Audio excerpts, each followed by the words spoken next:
আপনি আপনার আম্মুকে বলবেন সেজন্য আপনার জন্য এই বলে দোয়া করে আপনার জন্য বার্ধক্যজনিত স্বাভাবিক মৃত্যু হয়।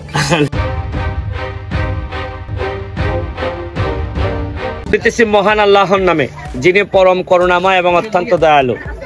প্রকৃতি আমাদের এলাকার অনেক কিছু দিছে।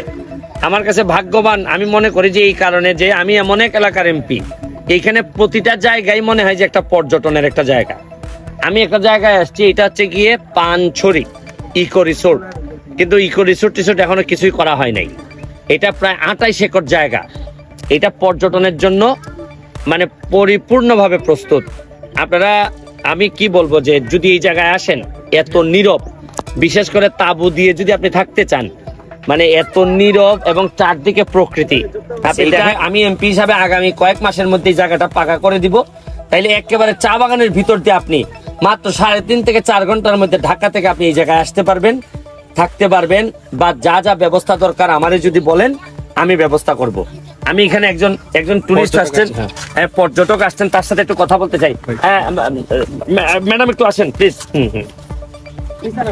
হ্যাঁ হ্যাঁ হ্যাঁ ম্যাডাম, আপনি তো ঢাকা থেকে আসছেন, এখন দেখতেছেন, এটা কেমন লাগতেছে একটু যদি বলতেন। জায়গাটাতে আসলে অত্যন্ত আকর্ষণীয়, আর নিজের দেশ এমনিতেই মায়া বেশি, আর দেশ বিদেশ ঘোরার কারণে তো আসলে অনেক কিছু যখন আমরা দেশের বাইরে দেখি তখন ভিতরে একটা আফসোস তৈরি হয়, কেন যে আমার দেশে নাই কেন, আমার দেশে কখন হবে। তো আপনি আপনার আম্মুকে বলবেন সেজন্য আপনার জন্য এই বলে দোয়া করে আপনার জন্য বার্ধক্যজনিত স্বাভাবিক মৃত্যু হয়।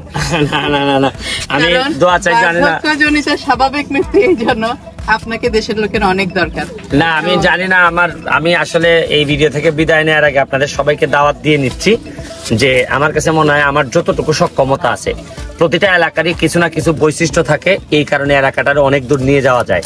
আমার আশেপাশে যে ছেলেগুলো আছে, বাচ্চাগুলো আছে, আপনারা দেখতেছেন, এদেরকে অর্থনৈতিকভাবে দাঁড় করানো এমপি হিসাবে আমার দায়িত্ব। আপনি দেখেন যে প্রকৃতিটার একটু দেখাও ভালো করে। হ্যাঁ দেখাও, এখানে সূর্যাস্তটা দেখাও। হ্যাঁ আস্তে আস্তে দেখাও আর একটু। হ্যাঁ হ্যাঁ আপনারা দেখেন, এই যে এই সাইডটা দেখেন, ওই যে, এবং ওই পাশটাতেই কিন্তু আপনি আবার ওই পাশটাতেই দেখেন চা বাগান।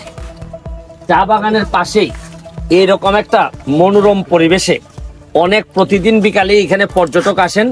এখনো কিন্তু পর্যটনের কোনো কাজই শুরু হয় নাই, খালি জায়গা পড়ে আছে। খালি জায়গাতেই যে কি সম্ভাবনা, আমি এই ভিডিওর মাধ্যমে এমপি হিসাবে সরকারি অথবা প্রাইভেট যারা ইনভেস্ট করতে চান পর্যটনে, আমি আপনাদেরকে দাওয়াত দিব যে আসেন, দেখে যান আমাদের এলাকায়। এটা হচ্ছে গিয়ে চুনারঘাট উপজেলার 5 নম্বর ইউনিয়নের জায়গাটার নাম হচ্ছে গিয়ে পানছড়ি ইকো রিসোর্ট। এটা বলে সবাই চিনে। তো আমি পদ্মা সেতুর একটা কথা বলি যে 2012 সালে এটা ছিল প্রস্তাবনা। তো প্রস্তাবনাটা যখন পাস হয় 2022 সালে ওইটা ছিল বাস্তবতা। তো 12 সালের যেটা ছিল প্রস্তাবনা, 22-এ সেটা ছিল হচ্ছে বাস্তবতা। আপনি যে স্বপ্নটা দেখছেন এই চুনারঘাট মাধবপুর নিয়ে, বা এই এরিয়াতে এসেই যখন বলতেছিলেন যে এখানে অনেকগুলা তাঁবু দিয়ে খুব চমৎকার একটা রিসোর্টের মতো একটা ব্যবস্থাপনা, আসলে তো জায়গাটা অসাধারণ। কিন্তু আমি জানি যে এই যে আপনার স্বপ্ন, তারপর যদি এটা মানে প্রস্তাবনা আকারে পাস হয়, এটাও একটা সময়ের আবর্তে এটাও বাস্তবতা হবে পদ্মা সেতুর মতোই। আমি যদি এখানে একটা পর্যটনের একটা ভালো কিছু করতে পারি, তো এই এলাকার মানুষগুলো অর্থনৈতিক ভাবে সমৃদ্ধ হবে। এদের এই 4 লাখ টাকা 5 লাখ টাকা খরচ করে সৌদি আরব যাওয়া লাগবে না, কুয়েত যাওয়া লাগবে না। নিজের দেশে বসেই আপনারা জানেন যে আমার এলাকায় ফেসবুক ব্যবহার করে এখন হাজার হাজার ডলার আমাদের ছেলে মেয়েরা ইনকাম করতেছে। ভাই আমরা কি ছোট্ট একটা আইকিউ টেস্ট করবো যে এইখানে পর্যটন নগরী হলে কিভাবে এইখানকার অধিবাসীরা আর্থিকভাবে বেনিফিটেড হবে, ওনাদেরকে এই বিষয়ে কোনো ধারণা আছে কিনা? না, এখনো পুরোপুরি আসলে এই এলাকার মানুষ এখনো বুঝে উঠতে পারে নাই, অল্প অল্প করে বুঝে উঠতে পারবে। দেখেন কক্সবাজার শুধু সমুদ্র থাকার কারণে এই এলাকার মানুষ অর্থনৈতিক ভাবে অনেক উপরে চলে গেছে। তো এইটা একটা স্বাভাবিক। এখানেও যদি আপনি পর্যটক নিয়ে আসতে পারি, দেখবেন এই এলাকার মানুষের ভাগ্য বদলাই দিতে পারবো আমি।